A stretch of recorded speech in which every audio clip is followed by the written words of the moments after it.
Thank you so much for the introduction. I really appreciate that. So if I'm too quiet, just say speak up. I'm okay for you to say that. All right. First of all, thank you so much for inviting me. I really appreciate this as well. This will be my second visit to Israel. I didn't come to Haifa last time. I spent my time at a university in Tel Aviv, and then I went to Jerusalem. So this is the first time here, so I'm very excited. So what have I got to say? Well, I think we said it all in the bus actually. This morning we came in the minibus and we had a big discussion. So I think that was the end of the talk really. So gender equality, higher education, faculty, and the untold story. Now that is going to be what I want to talk to you about, but I think it's going to be other facets within that. I hopefully how long have I got so I know when to shut up as such and not talk for too long? Will you? Yes. So how long? When will you stop me? In 5 minutes before the end, or because does my time include questions at the same time? Yes. 30 minutes and then the next speaker, and that includes the questions. That just the talking. Oh my gosh. My daughter always says I talk too much. So I mean, that's plenty of time. Right, and please forgive me for my sense of humor. I have a terrible sense of humor. I always tell jokes. If you don't understand the jokes, I understand. So that's me. What I want to do is I want to go through this type of plan, and I hope that it kind of brings us down in a context so we kind of end up with intersectionality. But before we do that, I have to do a couple of little things with you so you become part of understanding what I'm going to say. So the first thing I want to do, now some of you may have read some of the interests within the British news over the last few weeks, just before Christmas. What's interesting about it is the whole notion of who are you and where do you belong. I'm going to do something with yourselves first, and then I'm going to tell you about the context which took place. Oh, sorry, which took place within the UK, and then you can find this. The first thing I want you to do is a little icebreaker, is just to write down on your phone, on a piece of paper, whatever you've got, who are you? So when you think about yourselves, who are you? It's really a significant question to ask. I want you all to do it. How many words? Whatever you want to put down. I'm going to give you 1 minute to put down some bullet points. Who are you? When you look in the mirror and you ask yourself that question, who are you? And only you know who you are, the real you. So Shumet, if you can just, when it comes to a minute, I'm going to do a minute each time, things like that. So if you can just kind of time for a minute. Yes, thank you. This is the only, there's a little bit of activity because I think it's important to get you thinking. Be prepared to have written something down because I'm going to ask a couple of people to say something.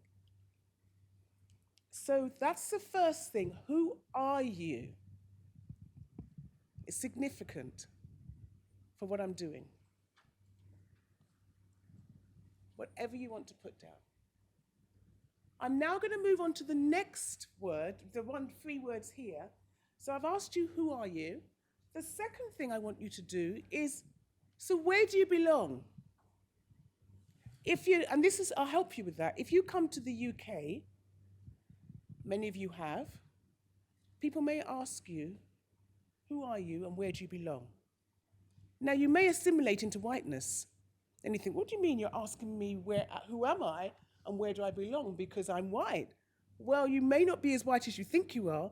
So I'm asking you, what do you put down when you say, where do you belong? Because that's an important point.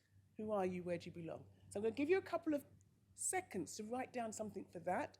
And then we're going to do something else before we go into some of the talk of what I'm going to do. Are you okay? Yep, fantastic. 2 things you should have written down.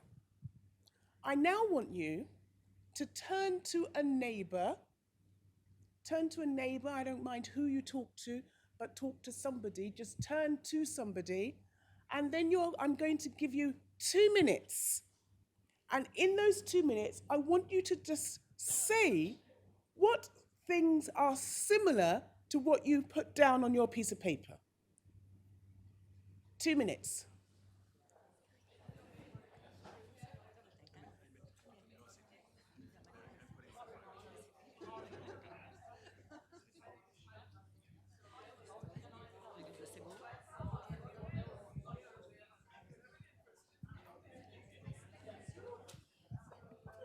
I'll just think about time. אחד, שתיים.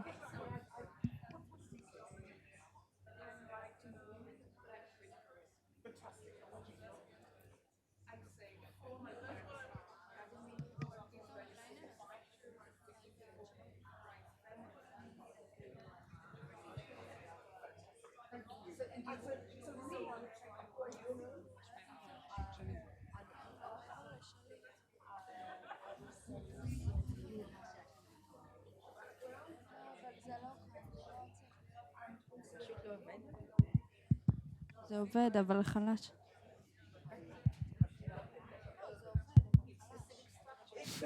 בדיקה, בדיקה. How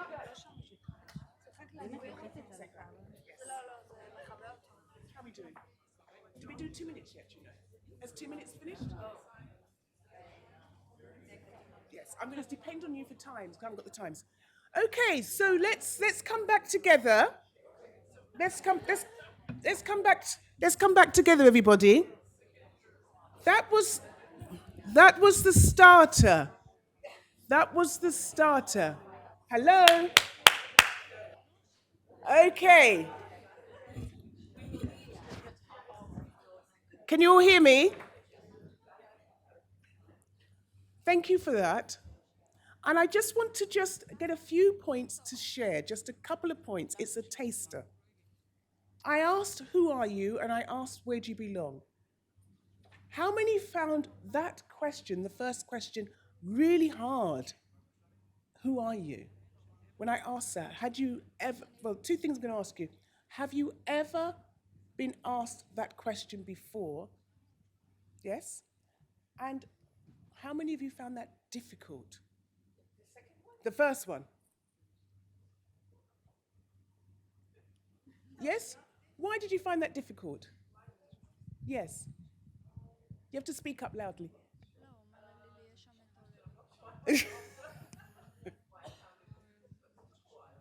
It took a while. Right, okay. Anybody else find it difficult before? Yes.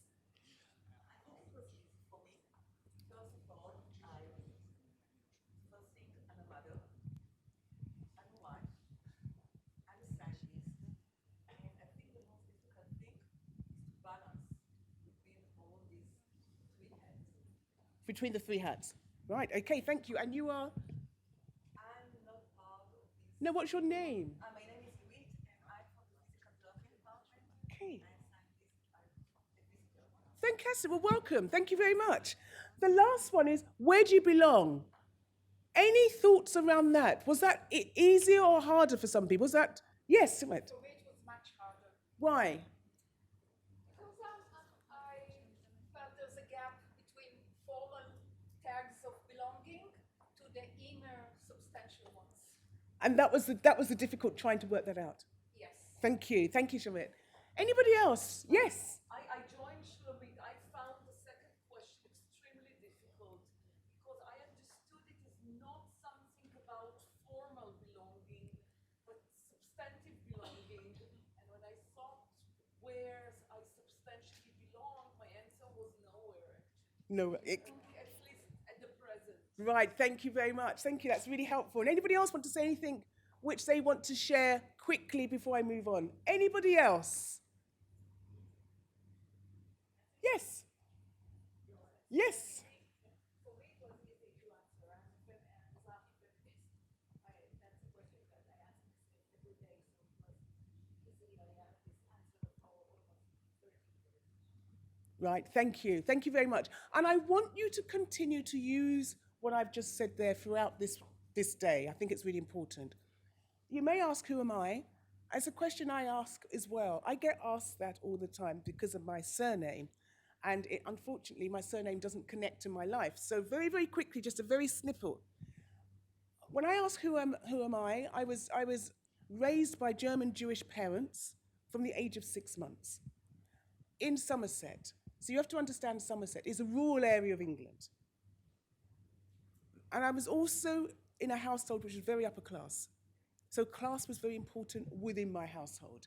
So you can imagine the complexities of race, gender, and class as one.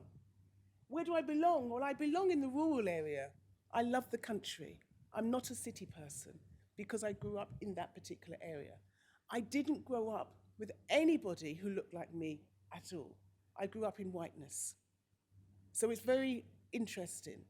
My surname is another story, which I'm not going to tell you today, but my surname dictates, because people straight away start to talk to me about Nigeria. I never lived in Nigeria. I've never been to Nigeria. There's another story about my surname, but I'll tell you that another time. So that's the first thing we've done, and I'm now going to move on swiftly. I look at this here, who am I? And this was a quote which was taken. She never spoke to me in the corridor. She couldn't even chat to me in the toilet. If we were ever around a buffet at an event or seminar or anything like that, she would just walk away if I walked in. If I walked anywhere near her, she would just walk away, and it became really quite difficult for me because she was the head of a particular department. This was after somebody had got promoted, that the person which she's talking about didn't want to talk to her afterward. Oh, sorry. This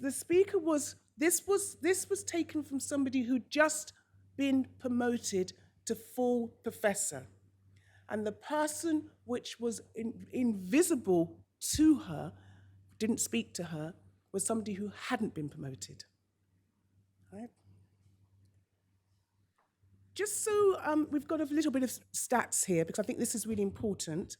And the stats themselves are really important for us to understand, because when we think about the United Kingdom, many of us, through the notion of the media, perhaps will think that the United Kingdom is a very diverse country.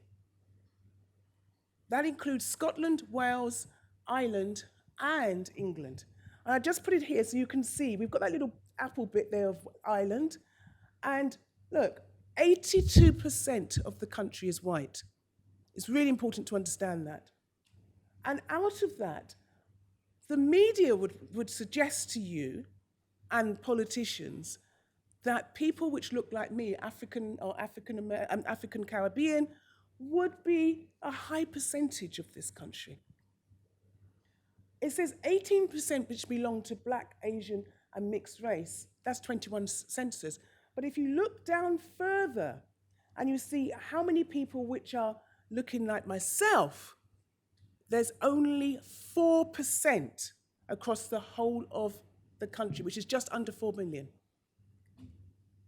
If you also look, the biggest number, and I do this because it gives you context, of London here, London has 9 million, just over 9 million people in London. That's where the diversity is in London. Look at the Jewish community within England and Wales. Very small number there. And then, of course, what the makeup is of the rest of the ethnic minority of the 18%. I wanted to show that so you kind of get the context as we move forward. Now, that was the bigger picture of the UK, so you can see what the country is, 82% white. Now let's look at academic staff, not including atypical. Atypical are people which are on different contracts. This is a typical academic member of staff. Female, there's here, as you can see, 6,500 professors, that's full professors. And then you've also got the female academics, we know the roles they're in, and then you've got the male there, and then other, we don't identify who they are. And then here, the professors, 22,855 professors across the UK. The total of academics, 224,000. That is the typical It doesn't include the atypical, which is the ones which are not on different types of contracts now. Moving forward to university professors again, which we've got, which gives us here those same figures: males 50.2%, female 28%. Well, you might think, okay, that's it's problematic, but let's look at the next set. In the UK, at this stage, which was 2018, we had 85 UK full professors. 85. Out of that number I've just given you, 85. It's reached a little bit more now, not many more, which the group makes up 0.6% of the population of professorate, which we've got here. And only 4.6% of all black academic faculty are in across the universities. And we have 137 universities across the United Kingdom. 2.5 times more likely, white academics are more like, almost 2.5 times more likely to be professors than their counterparts. These are important stats which I'm trying to show you at the present moment. When we start to look at what that means for women, black female professors, full professors, they're currently just above 25 UK ones. I think it's nearer to 40 now, across the whole of the UK.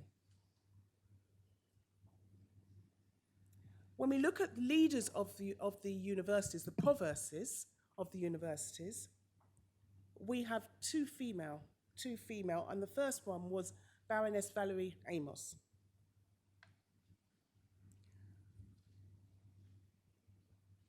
We may ask our question, so what's actually going on here? Well, we have gatekeepers, and the gatekeepers, sorry. Can you hear me now? Yes? I kind of need to stand a bit round here. So we have gatekeepers, and I use the word gatekeepers, and the gatekeepers can be heads of department. And I've said on here, I've got microwaves coming in, I've got microphones coming in from everywhere. Can you hear me with this one? It's better. Oh, wow, okay, much better. Right, we've got there. So one of the ones we have is gatekeepers. Gatekeepers are the department heads of department are frequently cited as a barrier to progression, not simply because they're not supportive, but because they hold the significant funding in the roles they tend to play in endorsing the applications for professors, for full professors. I want to very quickly go on to the untold story in relation to some of the figures. Within some of the figures, and some of the ones which aren't particularly shown in the figures I've given you, is that 72,610 academic members of the UK staff at the universities are on fixed-term contracts. What that means, it's not a permanent contract or a tenured contract. It's one which will be changed once a year, depending on the projects they're on. So we have that as an issue for many, many academic staff. And particularly, this affects women and also people of colour. That's something which I wanted to say. So 1/3 of academic staff are in that position. This here, which I've got here, UCU, is the union. It's the University College Union. We have a very powerful union. I'm very much involved with the union. I'm on the executive of the union for the UK, for universities. There's a tipping scales, really. And this is a quote which came from a colleague. There's a well-established leaky pipeline. And I know you use the word pipeline across different parts of the world, where women dominate on lower levels. We're on the lower levels of what's actually going. But once you get to the upper levels, including senior academics, senior lecturers and professors, the scales tip, and men outnumber the women. I have no apologies of saying that because it is true. So this is what we've got. And the scales tip and the men outnumber the women. The established system is designed by men for men and is biased by women. I don't want to be miserable. I'm just saying this is what we're dealing with. Now, if we start to look at that again and we use it through the lens of women of color, black women or marginalized group, depending what you call women which are not the dominant, then you've got an issue, which I'm going to move on quickly here. Black and Asian and white professors, let's just put that title. We have 160, 1% now, black professors in the United Kingdom. We've gone up a little bit, but in the context, it's 1%. 7% are Asian. When I use the word Asian, it is South and East Asian, and the other 89% are white.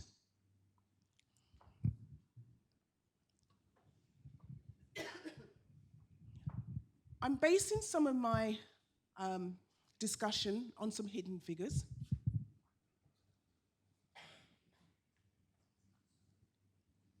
There was 2 studies which have done, one which I've done and one which another colleague's done.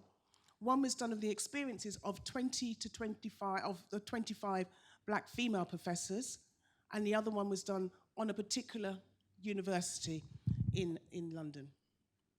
I use the term Russell Group because we have pre-1992 universities and also 1992 universities. Pre-1992 is a Russell Group, which is 26 universities, which includes the place I work, which is University College London. It includes Cambridge, Oxford, Leeds, all of those ones. I've put that picture up there because I think it's really important. We are in a workshop which is on gender, law, and equality. That's what the actual forum is going to be. Why have I put that there? Why do you think I put this particular picture? What does it represent? The system. What else does it represent? We're looking at gender. What's entwined in that picture there? Solidarity. Race. What about race, Rakiba? I mean, they are hand in hand, white or black, they are chains. Okay, I'm going to say a little bit now. The culture of higher education for black female professors. It's tough.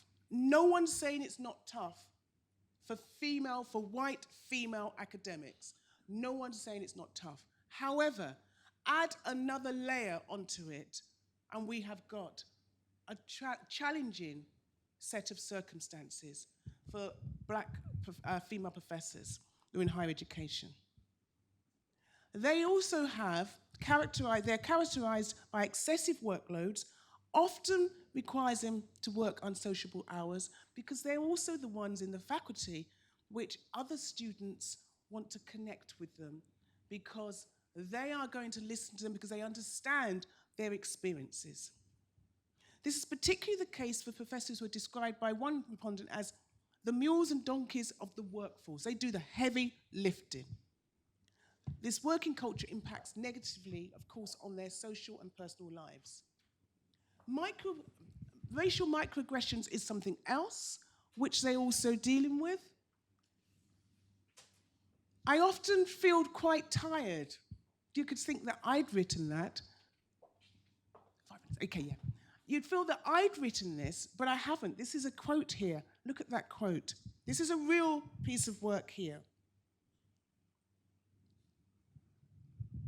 Unequal process and practices is something which is fundamental to the systemic system around discrimination and what that actually means. I'm also privy to some of the internal discriminatory processes that exist within, and that was the name of the university. While, for example, they might claim to have a fair recruitment process in terms of advertising the job, people applying and people with the highest scores get interviewed. I know that's not the reality. And that's something we have to think about.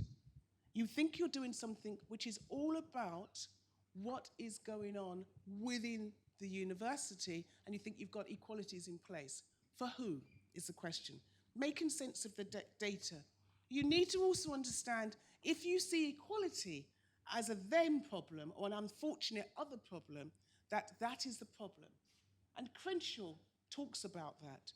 We've got to be open to looking at all the ways our systems reproduce inequalities that include privileges as well as harms. Whiteness. I speak about whiteness a lot. And when I first started talking about it, people couldn't understand it, because how can you be talking about whiteness when look at who you are? It's because of how I was brought up and the lens I used to be able to see things. And it's not just defined by the color of what you look like, it's also the attributes you bring together. And I think that's important.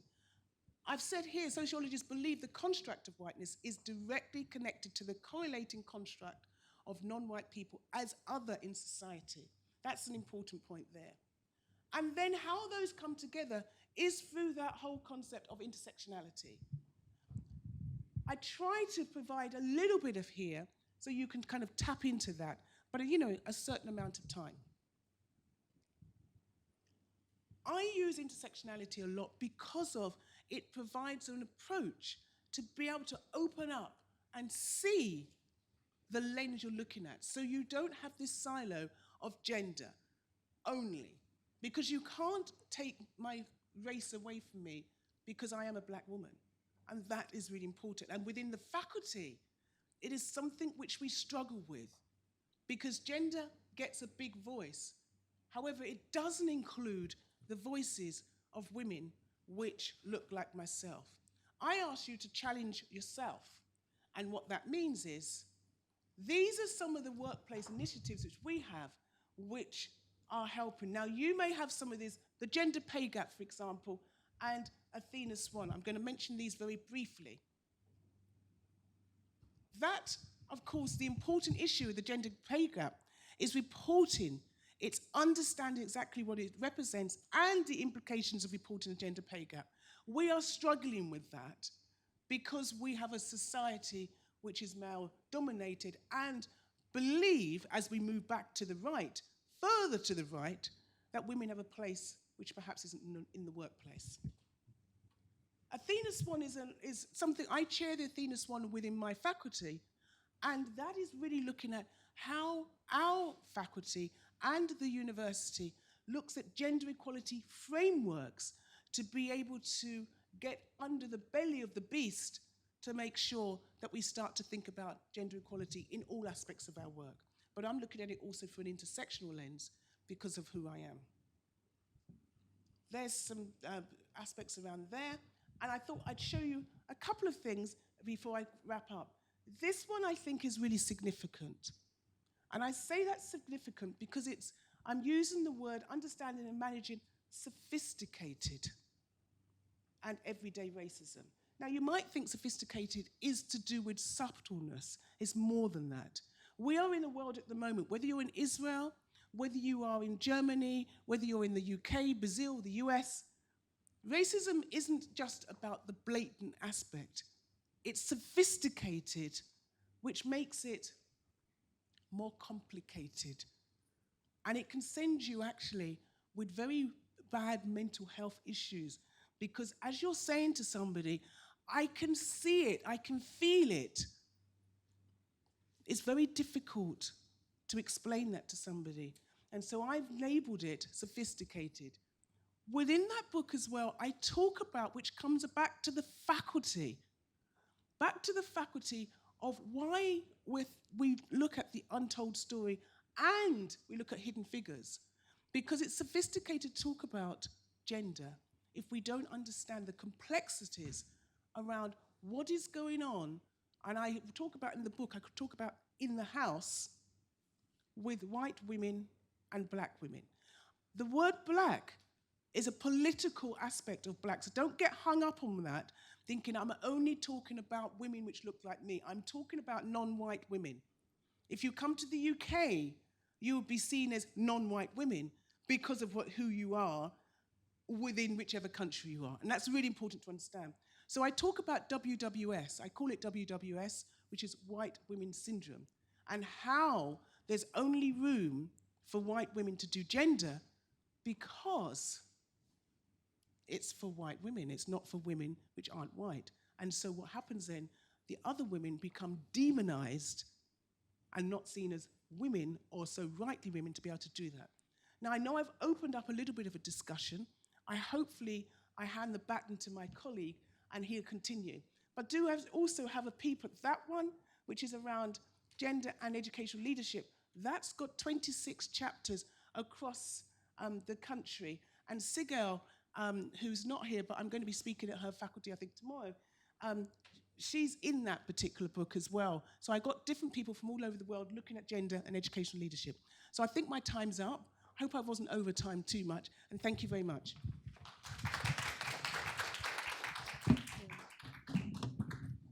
Thank you, Victoria.